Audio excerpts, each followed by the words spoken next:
right. Okay, a little zhuzh of the hair. Hello everyone, Chaweon here. And I am with Laura Tempest Zakroff, Laura's book, which is called Sigil Witchery. Now, Sigil Witchery is, I think, a pretty revolutionary book. I think it might be good to start with, what is a sigil for people like, what is that? Sigil is any mark or drawn symbol, like we painted, carved, drawn, all these different things, that is believed to have magical properties. But in modern occultism, and particularly in the Western world of it, people tend to relegate it to chaos magic and to ceremonial magic. And particularly one method is that you would take a clarified sentence so that, I do a thing, and you command that thing to happen. And then you cut out the letters. Depending on which method, you might cut out all the vowels. Some people cut out all the consonants, varies a little bit. All your duplicate letters, and then rearrange it into a new format, and then activate it in some way or release it. And that definitely is a method that works. But for folks who are a little more right-brained, and I feel like most witches and a lot of different types of magical practitioners are more right-brained. Yes. You're thinking about visualization, if you do meditation, if you are doing a lot of artistry, whether it's music, it's writing, doing fine art, you're already working in your right brain. So that task of scrambling something up and devoiding it of meaning to then be like, okay, I'm done with it, it's sort of against the natural flow of magic, and that you come up with an idea, you focus your intent, your will, you tap into the universe, and then you push it out there. That requires focus rather than trying to scramble up your brain. For folks who are very left-brained, that kind of scramble helps them push to be a little bit more creative, but if you're already creative, it's like, oh, okay, this is a little weird. The method that we talk about in Sigil Witchery is a more automatic process that comes from pulling from your own symbols and just working it down to a point so that you're focused and that you're familiar with it. You don't have to scramble up your brain in order to work magic. Before I read your book, I always thought of sigils as, well, you take a sentence, just like words, like those abstract words. We're creating the word cat because we're trying to make a representation of the word cat in our mind. So it's not the actual words that are important, the actual letters.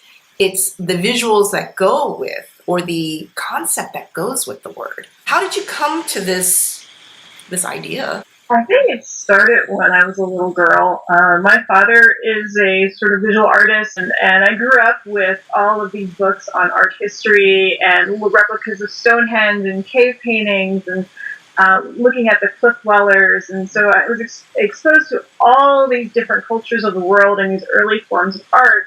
And then going to art school at a very young age, started at 3.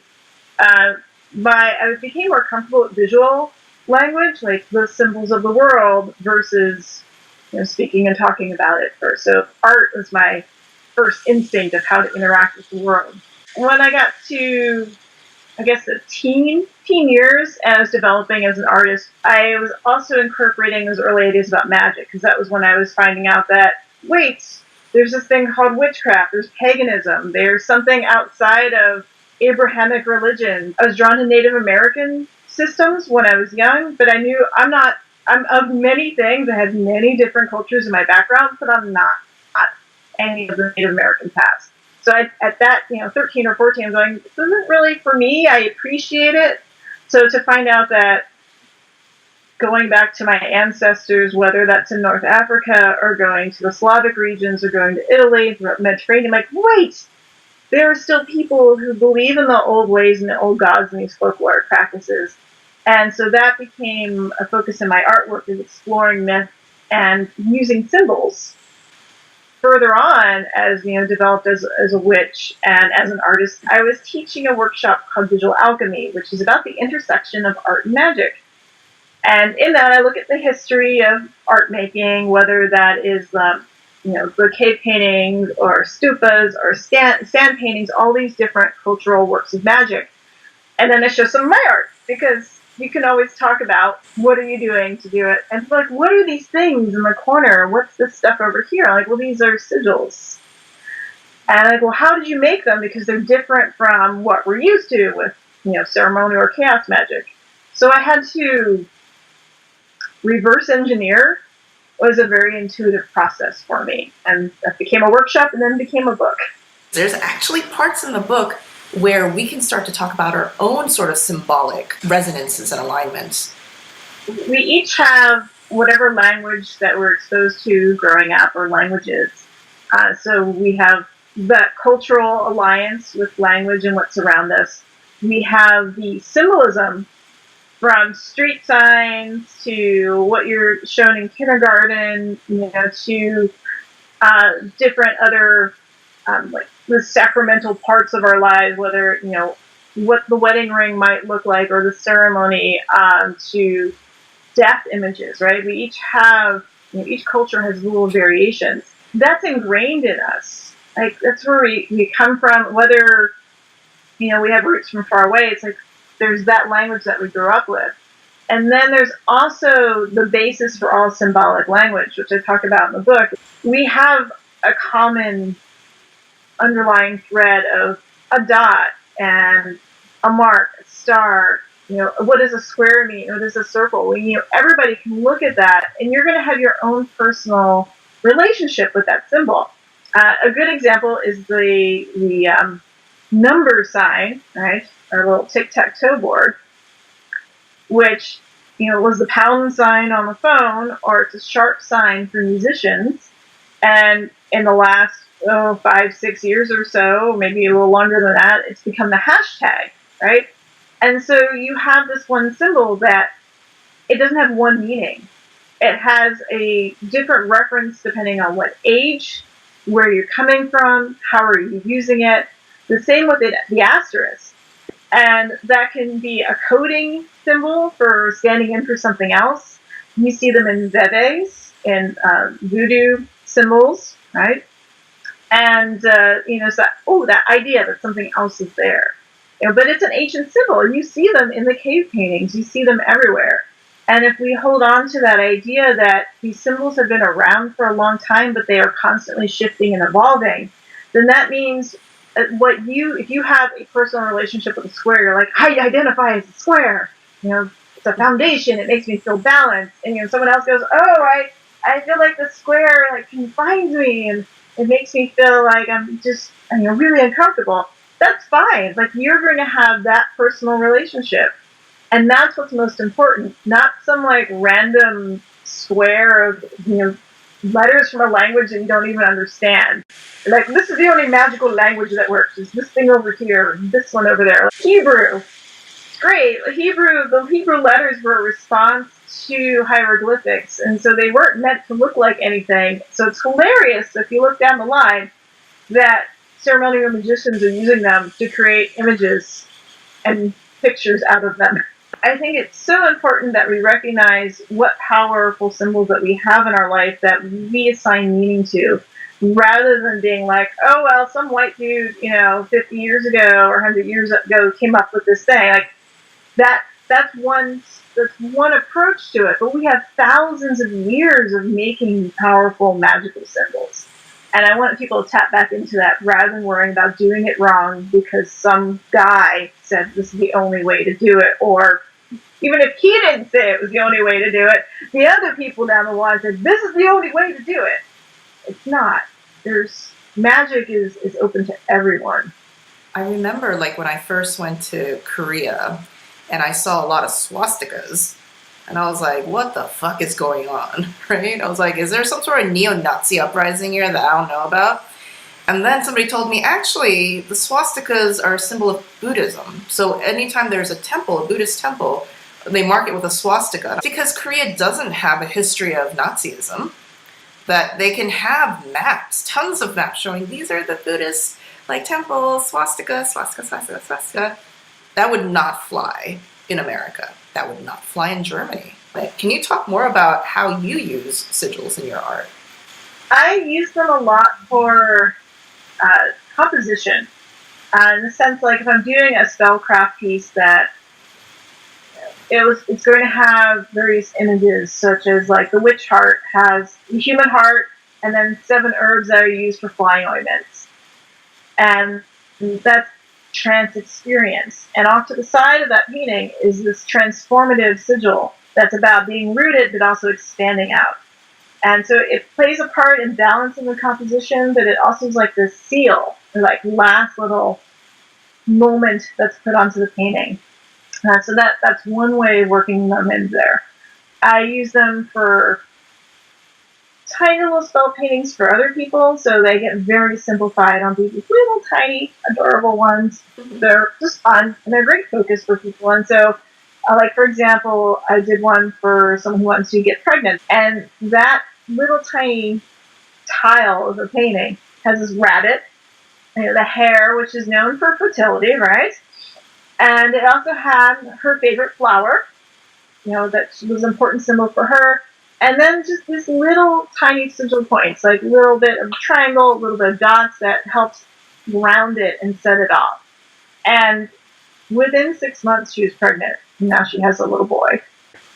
So it's like, yay! It's that little bit of focus, that visual aid, right? And then she didn't have to make it. She requested me to make it for her. But that art carries the power.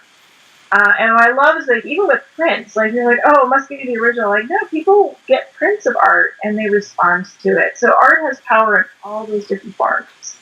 So you don't have to create the sigil yourself, as long as you get that reaction. I think a lot of people, they're so focused on the technique, they're so focused on that sort of like very top level, that they forget the very foundational parts of magic, right? Which is, what's the emotional gut reaction that you get? Your book, it lays out this great plan. So I can almost imagine a young woman, she's just like, you know what, I really want to do some effective bomb-ass magic. I want to create some awesome sigils. She gets your book, she reads it, and there's like a plan. Boom, boom, boom. First, you plan and create the sigil. What do you mean by planning and creating sigils? What's a really great way to do it? So it's the 4-step process. Is the first one, as I like to say, like, what's your problem? Right? What is your issue? What is your goal? What is it that you want to accomplish? Which, any spell that you want to do, whether it's lighting a candle, doing some herbs, doing a large ritual with lots of fancy things, you have to go, what is it that I want to accomplish? So, whether that's a problem, a goal, think about that. So that's step 1. Step 2 is brainstorm. So let's say you want to get a job. You don't want to be like, oh, I'll just take any job. No, you specifically want a job that has so many hours in a particular area. How do you want to be treated at that job, especially if you're going from another job where you're unhappy? How much money you want to make. All these different things, you sit down and brainstorm. So you can write down the words. And then the third step is design. And the designing part is to correlate with those words, what are the symbols that are important to you? So if you're looking for upward mobility in your job, like you've been staying at this one level and you want to become a manager, what does that symbolize? What can that be? It could be an arrow, going upward. You can start with the dot of where you are, and if that arrow comes up out of it. If you want to get a 10-fold increase in what money you make, well, what represents 10 to you? An X for a Roman numeral, 10 little dots, a 10-pointed star, a little polygon. There's all these different things that you can decide have those meaning. And sometimes you'll have the overlap. So if you have your arrow that's shooting up and your 10 little stars around it, and then you can put a circle because you want to contain it, and you want to get your job within 3 days, and so you put 3 little marks on the bottom. Like, you can really play with that. And then you'll step back and go, I've done it. And you can do that with a piece of paper, a receipt that's in your purse, a ballpoint pen that you wildcrafted from the bank or, the doctor's office, wherever you got it. And you just draw it there. And you'll step back and go, yeah, that feels right. You're not going to get magical bells going off or anything else. It comes within you that you go, I get this. I understand this. This feels right. And then from there, it's how do you apply it? So I call the 4-step apply or acknowledge. Some people say activate. I believe that moment when you step back from designing and say, this looks good, I like this, that's your activation. Like, you have already started this computer program in your mind. So you hit enter when you went, okay, boom. So it's already happened. You don't have to do anything else if you don't want to. Like, that's it. I'm just going to tuck it into my wallet. That's it. Call it a day. Make sure you send your resumes out into the world, because that's how you do. You got to do the mundane things as well. It helps. But let's say you want to do a ritual process, because some people do need that extra step. And so it could be that you take a bar of soap and you carve the sigil into the soap, and that you wash in the morning and you think about that job that you're going to manifest, right? So that's kind of fun. And it could be an herbal soap that's invigorating, or something that has prosperity or association with it. You can have a cookie, or a sandwich where you draw with icing or with mustard or whatever kind of liquid thing. You can draw your sigil and you can eat it. That could be fun. You can have it where you Sharpie it, as I recommend that, because some markers are not that great for your skin. But say you do a little with your mascara, or your eye pencil, right? You can put that in a little spot somewhere so that it's there. Or with oils, essential oils, you can draw it on your skin like that. So there are so many different options, and that's it. You don't have to burn it. If you want to burn it, it's if you like setting things on fire, you can set things on fire. For me personally, if I set something on fire, it's because I'm banishing it or I'm cleansing it in some way. There's some other connection, a symbolic connection. The same way I might dissolve something in water, or I might draw it out of incense and have it go up into the air.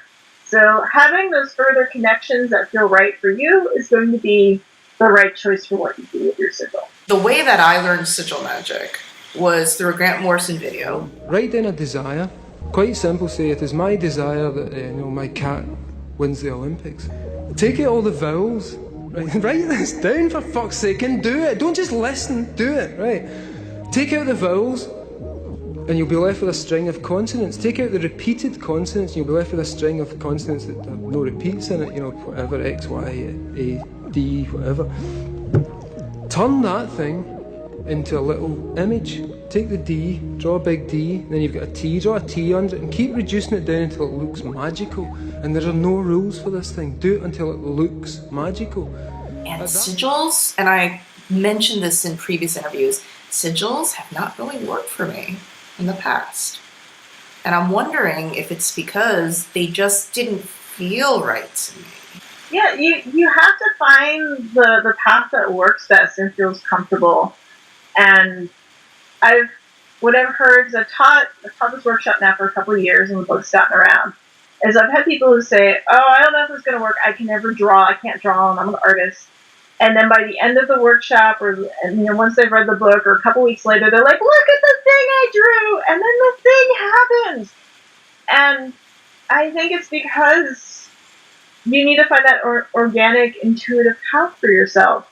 And some systems just don't really, set things on fire. Sigils are essentially simplified spellcraft, right? That you could, if you want, get out the rue and the vervain and all the salts and make sure the moon is doing whatever the moon is doing. You can pull in all these correlations to do a very complicated spell, or you can pull in the symbols that represent these things and just sit there with yourself on any given day of the lunar cycle, or whatever Sabbath it is, or the morning in your cup of coffee, and put things together.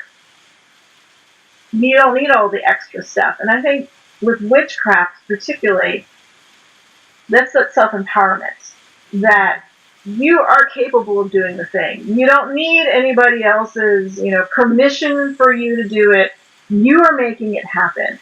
And when I say this is a little computer program, your brain is this amazing computer. And so you are essentially getting to your code.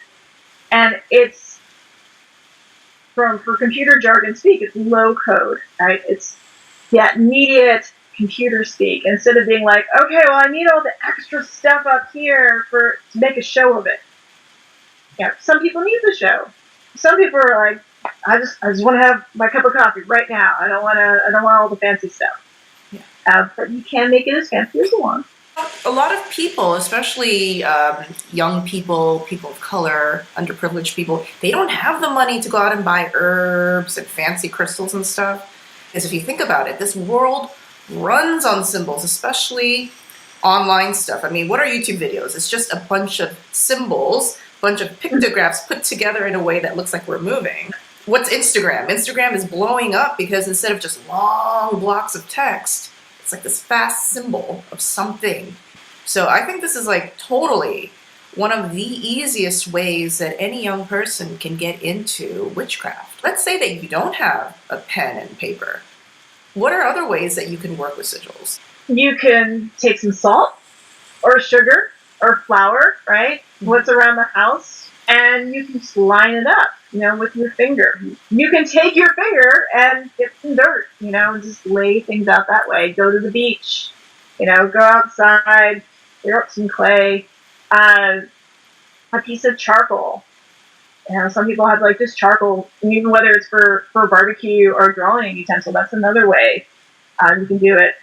And with the oils, as we mentioned earlier, you can play around with that. Now, when you're in the design process, you do want to make something physical so you can play with it a little bit. If it's totally invisible to start with, you're going to have a hard time going, what does my sigil look like?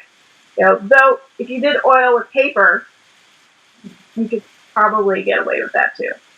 So there are so many different ways. I guess if you can get the mustard, what condiments do you have in your fridge, to play around with? I mean, and I can almost imagine if you were making a sigil for, I don't know, improving the relationship that you have with your boyfriend or girlfriend, you could do the sugar thing, right? It makes perfect sense. It's like you're sweetening up the relationship, so you create the sigil with the sugar, or you can actually put it, after creating the sigil with the sugar, I can almost imagine like then you would use that sugar to sweeten your drink and your girlfriend's drink, You're putting something that already has your intention in it into the, so it's not just making the logos, it's not just making the symbols. You can, if you're making a stew or some sort of soup, you can do the same thing too. You can think about it as drawing it with like the noodles before you let them go in there and boil. Like, they're full sticks. Draw it into the bubbling water as it's going. You can do seasonings. Yeah, of course, if you have a really complicated sigil, it's not going to be so easy to do that. But if you see it in your mind's eye, at least. Though I do recommend keep it simple. It doesn't have to. The more stuff, more doesn't make it better. Simplifying it makes it easier for you to understand and for you to repeat it if you need to. One of the things that I was told about creating the best sorts of sigils, besides, like making a sentence and then doing all that, like whatever, taking out the vowels and the repeating letters, was also that you have to forget about it. You're supposed to like put it away, totally forget that you even made it. Because if you remember it, it ain't gonna work. What's your opinion about that? That comes from Osman Spare's Book of Pleasure, which is where most of Chaos sigil magic has come from. And it's a text that he wrote in his early 20s. He was very much inspired by Blavatsky and much of the big esoteric spiritual tombs of the time, where I think they got paid by the letter, so still it in. And another thing is, like, when you're in your early 20s, you tend to be like, I have to prove to the world how serious I am about this. And so he's got this passage in here where he's like, oh, you must not, you must forget it. You must release it. But he's really talking about don't fixate on it. There are people who, you tell them, okay, you're going to burn this candle or whatever, and, then dispose of the candle or whatever that you prescribe for them to do. And then they're like, did it work? Did it work? Did it work? I don't know if it's working. That kind of thinking doesn't help anything because you're focusing on the task and not what the intention was. Right. So I really think what Spare was talking about inside of all the fancy speak and esoteric jargon was just focus on the current, focus on what it is that you want to accomplish, but don't get caught up in the process too much. Don't fixate on, did you do it right? Right? Because you should trust in what you're doing. You should be like, this is the thing. I believe in myself. I believe in my magic. I have power. Therefore, this thing will go off into the world.